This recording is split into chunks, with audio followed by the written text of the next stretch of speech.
विश्वास नहीं करेंगे इसका एरियल व्यू का इतनी खूबसूरत जो इसकी फोटोज हैं, ये यूं ही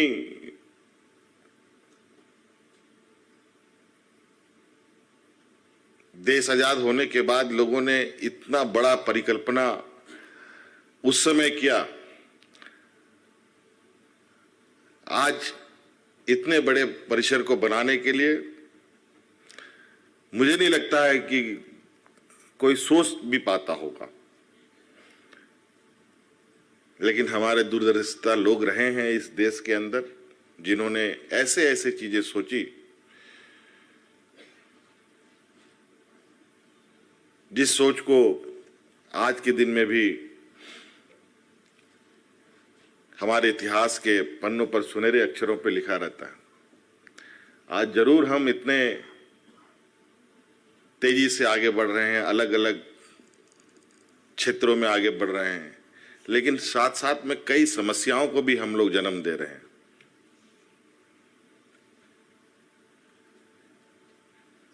आज दिल्ली देश का सबसे पॉल्यूटेड शहरों में से एक है। हमारा एक जानने वाला मित्र है, पति पत्नी दोनों कंपनी में काम करते हैं। लंबे समय के बाद उनको एक छोटी बच्ची पैदा हो गई और जन्म होते के बाद ही डॉक्टरों ने यह कहा कि इस बच्ची को एक समस्या है,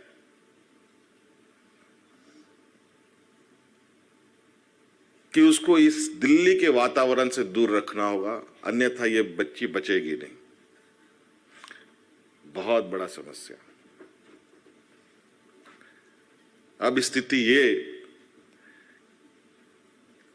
कि एक महीना मां बच्चे को बाहर लेके जाए दिल्ली से तो पिताजी काम करे, फिर एक महीना मां काम करे, फिर पिताजी बाहर लेके जाए।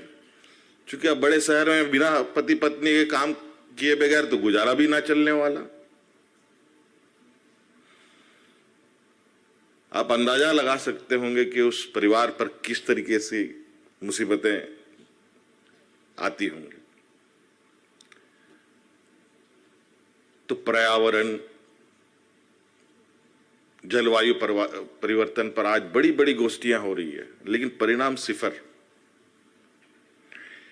इसीलिए आपने सुना होगा हमने एक निर्णय लिया है सरकार में, और ये सभी चीजें, जितनी बड़ी शहर उतनी बड़ी समस्या।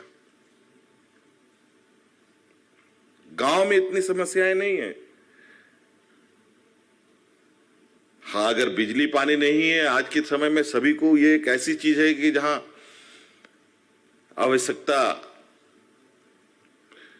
निश्चित रूप से होनी चाहिए।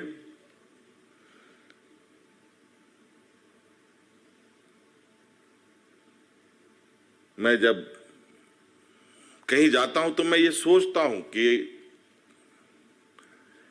मानव जीवन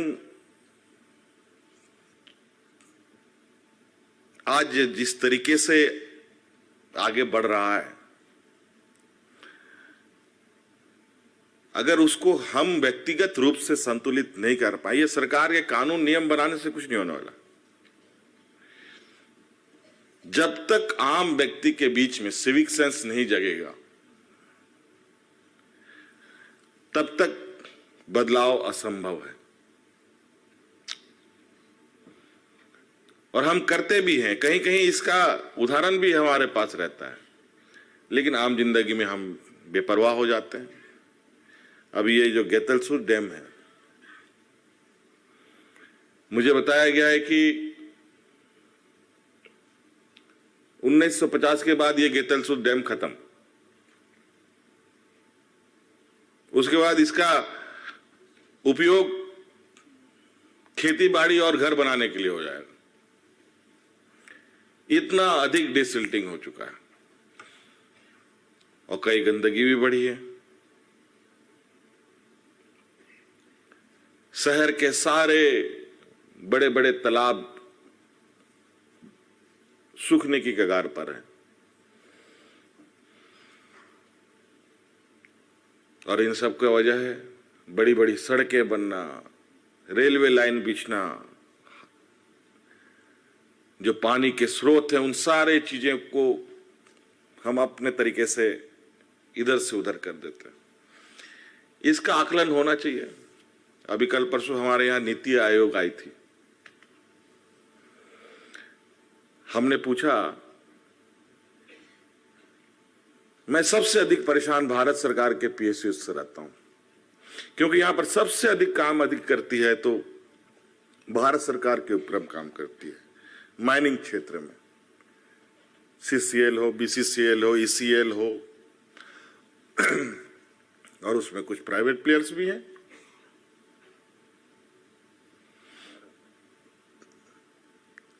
हमने पूछा नीति आयोग के सदस्य से, जो खनिज संपदा है इसका कुछ तो लिमिटेशन होगा कि इसके बाद अनलिमिटेड है, ये कभी तो कभी खत्म होगा, उसके बाद क्या होगा उसका कोई आप लोगों के पास ब्लूप्रिंट है या राज्य सरकार के पास या भारत सरकार के पास? ठीक है, आपने पहाड़ तोड़ करके कोयले निकाल लिए, कोई दिक्कत नहीं। जो धान के खेत से आपने कोयले निकाल लिए, क्या ये दोबारा उसमें धान लगेगा? पहले तो लोग मैनुअली काम करते थे, आज के दिन में तो हम लोगों ने इतने बड़े बड़े मशीन बना लिए, जो काम 5 साल में होना था वो आज के दिन में 5 दिनों में हो रहा है।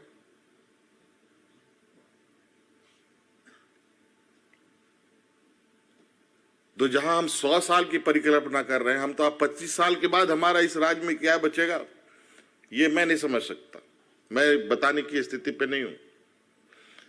हमने आग्रह किया कि इसका एक आकलन होना चाहिए, नहीं तो कभी ना कभी वो ऐसे डिजास्टर की स्थिति में हम आ जाएंगे जहां हम फिर बचने की स्थिति पर नहीं है। आज क्या स्थिति है? आज पूरा पहाड़ी इलाका में, जो हमारे उत्तराखंड इलाके में रोज जाने जा रही है, रोज बाढ़, और हम यहां सुखाड़ की स्थिति पर है।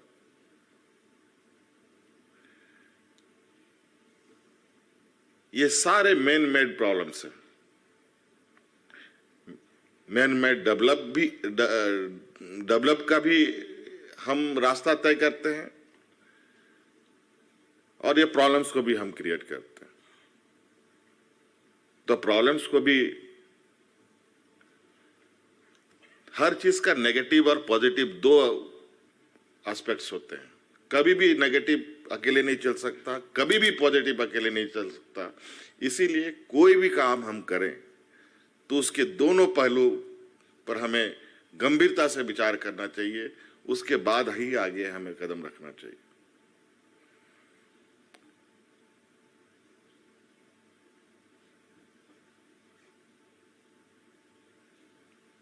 दिल्ली वगैरह हम जाते हैं, अलग शहरों को जाते हैं, कई जगहों पर जाते हैं। मैं जब प्लेन में होता हूं या हेलीकॉप्टर में होता हूं तो मैं अक्सर हालांकि गूगल वगैरह में देखने से उतना स्पष्ट नहीं होता है जितना नेकेड आई से चीजों को देखने से अनुभव होता है। शहरीकरण जिस तरीके से बढ़ रहा है, लोग पेड़ काट काट करके कंक्रीट के पेड़ लगाने शुरू कर दिए हैं। नतीजा आज हम लोग के वक्त में एयर कंडीशन कमरे हमें नहीं मिला करते थे बीआईटी मशरा में। मुझे तो लगता है अब हर कमरा एयर कंडीशन हो गया।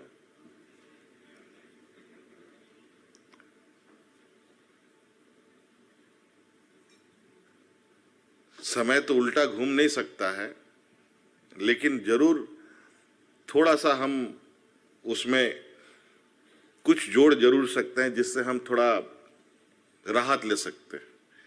इसीलिए हमने शहर में इस बार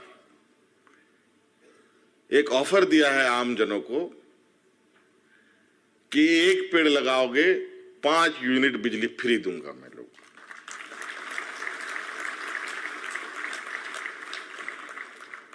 फ्री देना मेरा शौक नहीं है। ये ऐसा वस्तु है जिसको हर कोई को खरीदना है, लेकिन मुफ्त की चीजें सबको अच्छी लगती है, तो हम बोले इसी बहाने कम से कम एक पेड़ तो लगा लो भाई।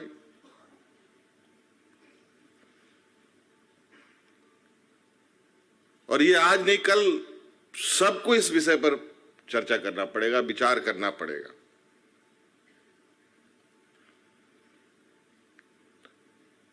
ताकि ये ग्रीनरी कैसे बचे रहेगी। ये